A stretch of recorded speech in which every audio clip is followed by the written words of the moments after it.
What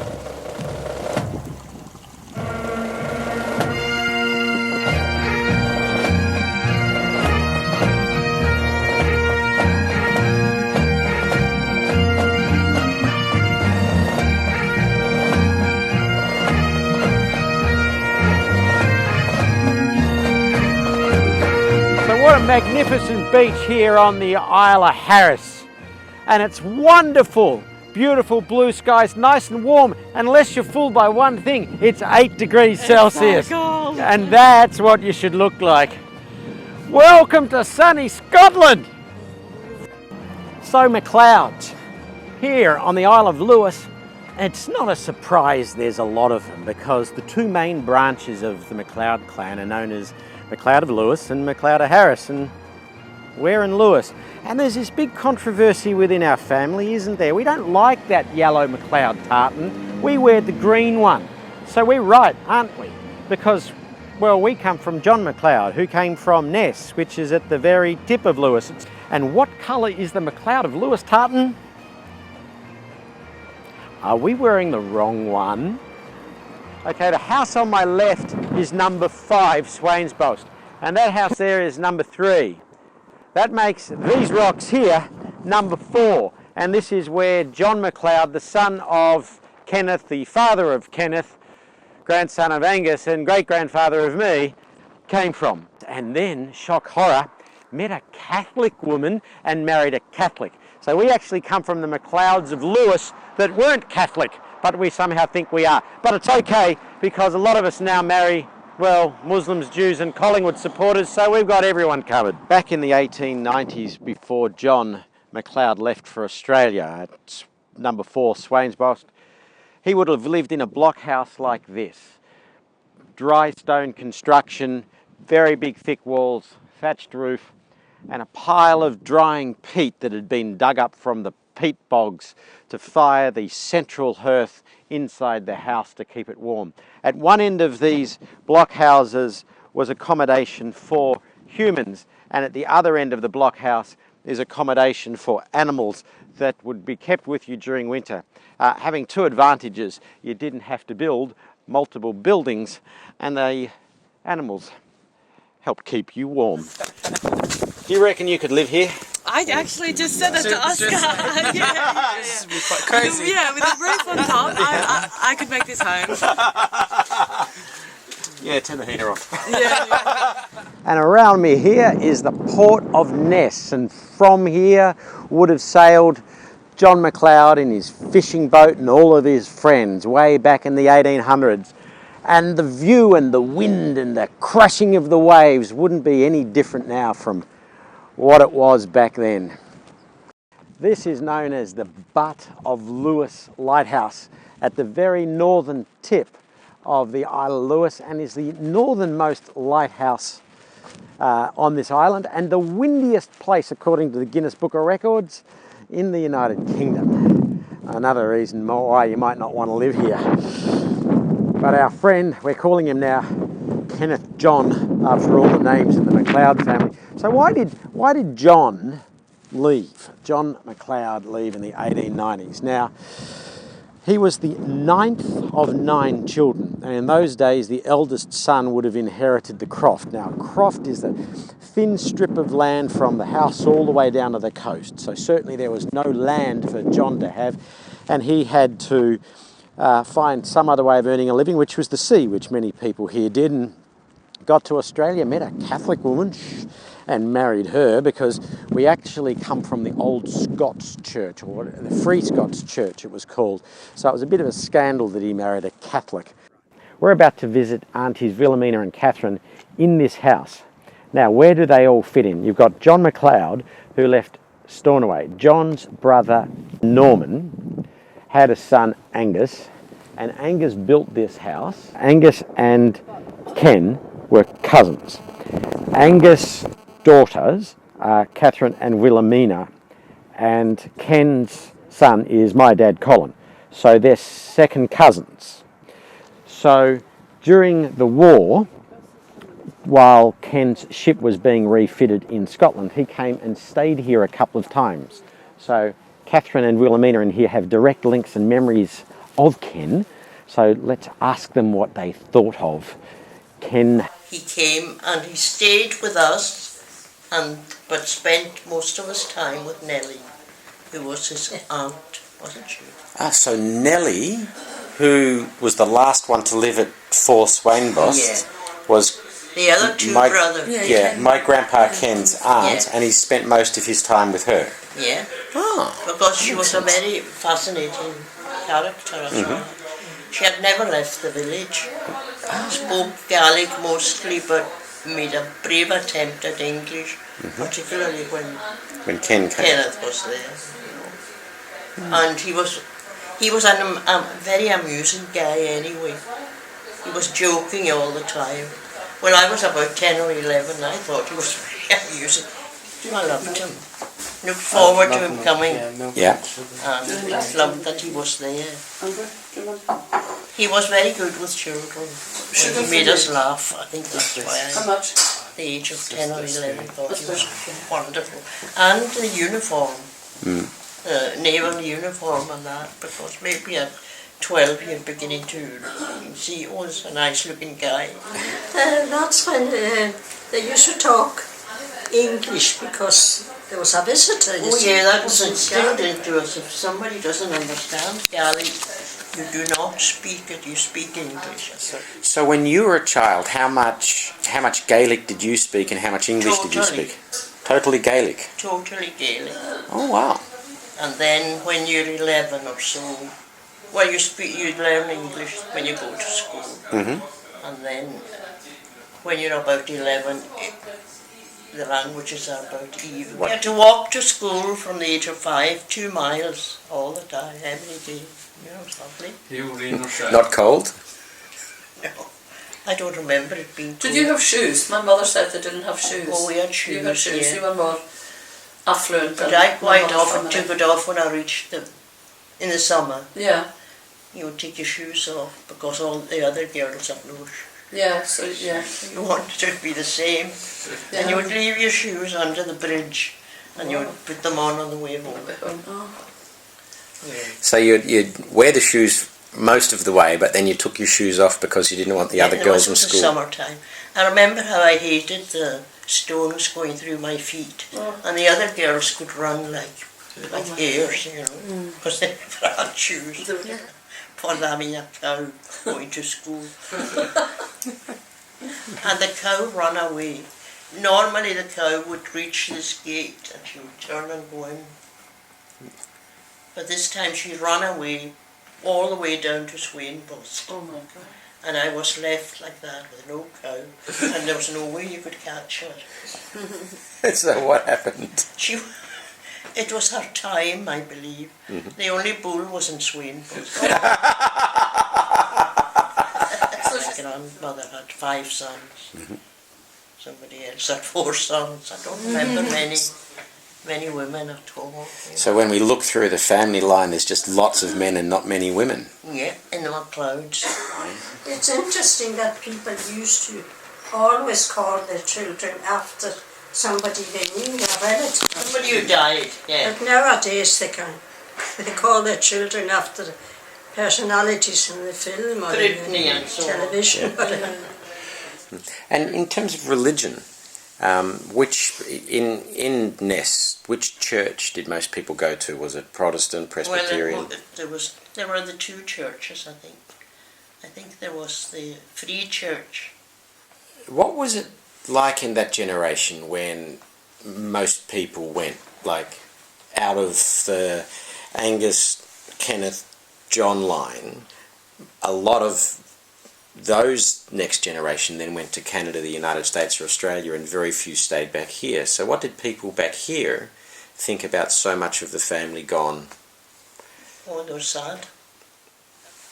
John went to Australia, all in Gaelic, Olaf, Ian, Olaf, Cunha, so on. Because if anybody went to Australia, that was it. It was the same as if they died. Yes, that was it. It's only the war, during the war, that we actually met Australians. Can you clarify something for us? Sure. What's the MacLeod tartan? Which of the versions should you wear? The only version I was ever aware of was the yellow MacLeod tartan.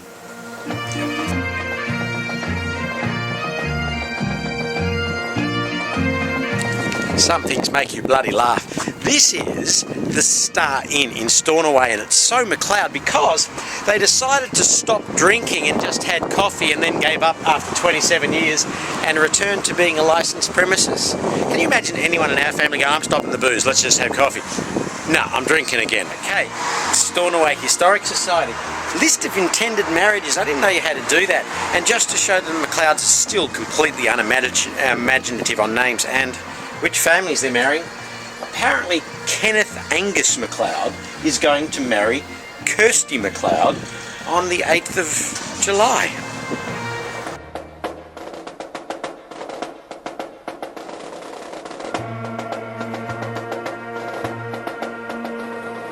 So here's something I don't understand. I mean, Stornoway is your outer Hebridean, cold, windswept town as you'd expect, with some beautiful architecture, this lovely stonework in a small number of houses. And I say a small number because what a lot of houses have done here in a fit of, it's got to have been 1950s renovation, turn that beautiful stone into pebble wash. And I mean, here we go, here's a really good example, right next to each other. What do you prefer, this or this?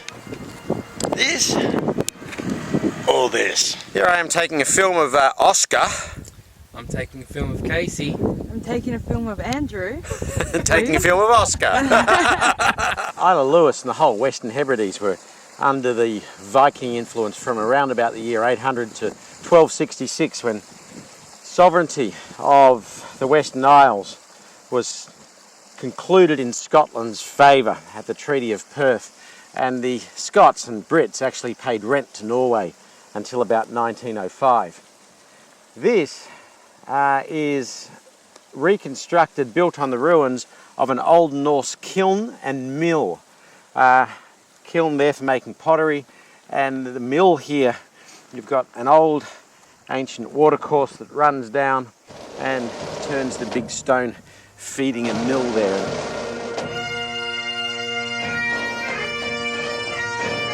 I like peated whiskey. I love the Talisker. What's peat?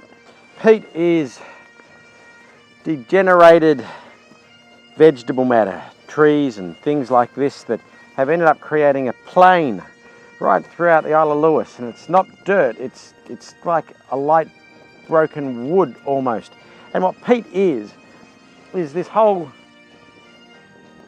peat bog, peat moorlands that then get sliced and dug up into little bits like this that are laid out and dried, and traditionally was used for the fires in those block huts, but is still used to fire up for the distilling of peated whiskey. So when you get a lovely Talisker from the Isle of Skye and it's rich and peaty, it's because they dug up a lot of this stuff to make it.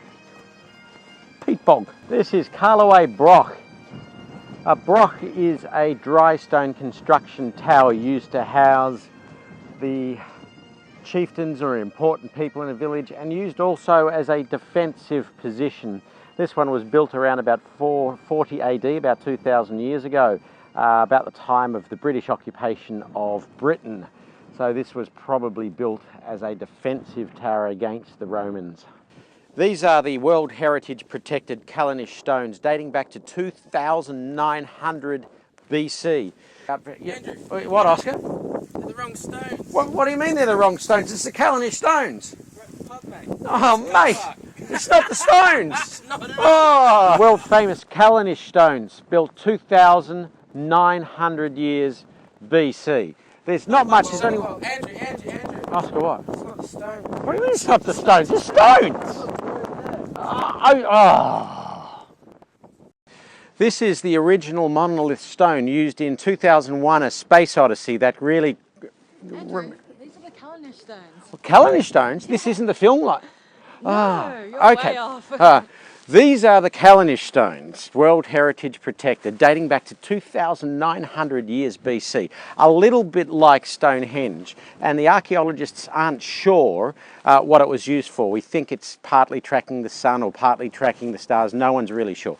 But this first stones were put down about 2,900 BC, nearly 5,000 years ago, and this central burial pillar was put in about 2,500 years ago.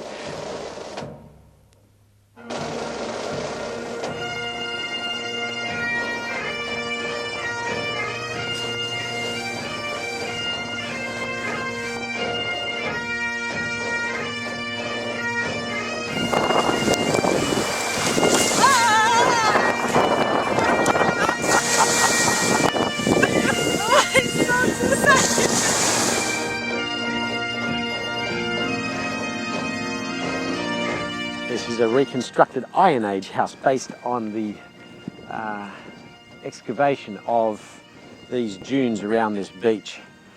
And I'll tell you, if we ever wanted to have a typical MacLeod house, it would be one like this, overlooking the beach in complete privacy, so the rest of the world can bug off. This is Roderick. You're familiar. Yeah,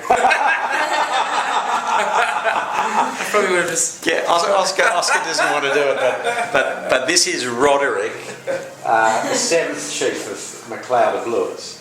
So Roderick's descendant, Roderick X, was the last chief of Clan MacLeod back in the 15 or 1400s, until the re-establishment of the chieftainship of MacLeod of Lewis in 1988. Now, this is St Columba's Church, which is one of the best preserved medieval churches in existence. And there are up to 19 chiefs of MacLeod of Lewis buried in and around this church and its graveyard. So the scandal of the family now is the grandson of one Mary-Anne MacLeod, who lives over in Stornoway, or lived over in Stornoway. Correct, yes. Her grandson is Donald Trump. Donald Trump. So we really don't want to be the second cousin 5 times removed of... Which is But are we? quite likely, to be honest. Yeah, I mean, we're MacLeods from Lewis, and so is he. I mean, give me a rope.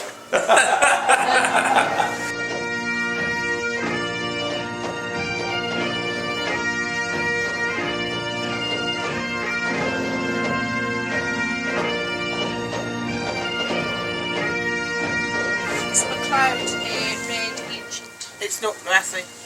And then we've got MacLeod of Lewis. Yep.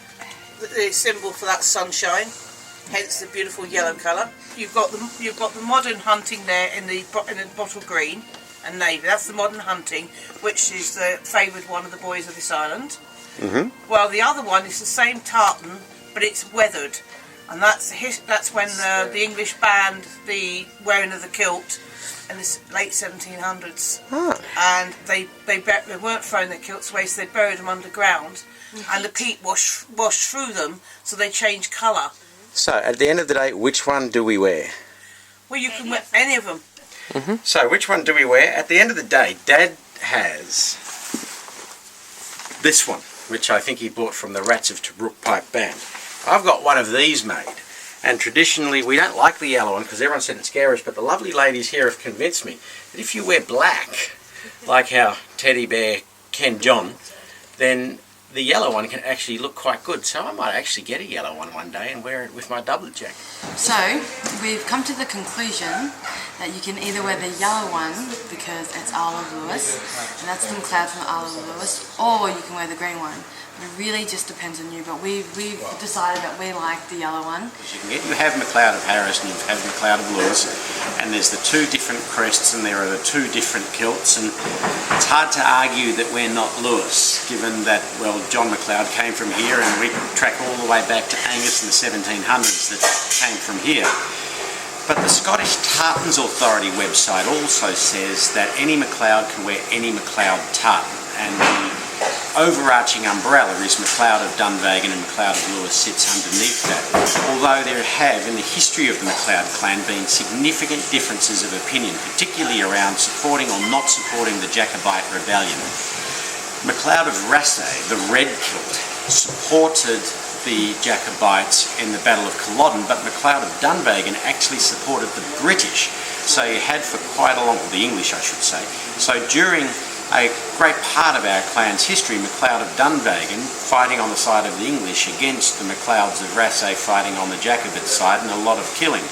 And one of these internecine fights saw MacLeod of Lewis almost totally wiped out. So for a number of centuries, there wasn't even a recognised chief of MacLeod of Lewis. So indeed, when John MacLeod came to Australia, and Ken and then Scotty and John and Sprogg were trying to figure out which kilt to wear, back in the 1950s, etc., there really was only one option, the green one. But since 1988, there has been a new chief of MacLeod of Lewis, who, by the way, lives in Sandy Bay in Hobart, Tasmania. So at the end of the day, this one, if you like the look of it, absolutely we can wear it. If you like the MacLeod of Lewis crest, you can absolutely wear that, but we all sit underneath MacLeod of Dunvegan, so if you want to wear the green one you can, and if you want to use the Holdfast logo you can do that too.